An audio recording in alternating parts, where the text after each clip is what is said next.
Dobrý deň, milí diváci. Chceli by sme vám predstaviť Elišku Ištokovú, ktorá vyhrala Detský čin roka.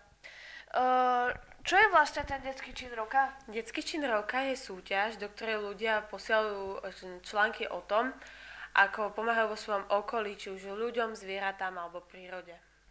Ako si sa k tej súťaži dostala?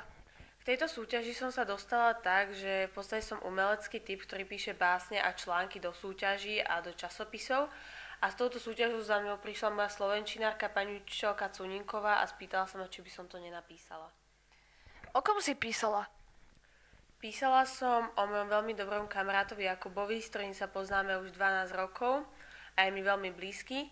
A písala som o tom, ako bol v nemocnici, na vozíčku, v podstate ako sa stal nevidiacim a ako sme to v triede brali a pomohli mu a ako sme sa vyzbierali a kúpili sme mu darčeky, ktoré sme mu ako podporu doručili.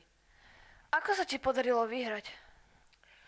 Podarilo sa mi vyhrať počtom hlasov. Za ten náš príbeh hlasovalo veľa ľudí, čo som rada, že aj cudzí, pretože ten človek si povedal, wow, tento príbeh je super, zaslúži si hlas a dali nám ich. Dokopy sme mali okolo 18 000 hlasov.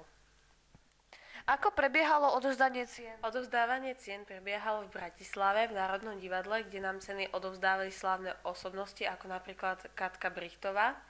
A mal prísť aj sám pán prezident, ktorý sa nakoniec ospravedlnil, lebo neprišiel, ale poslal nám list so svojou vďakou a povzbudením. Ďakujeme za povzbudenie a dovidenia.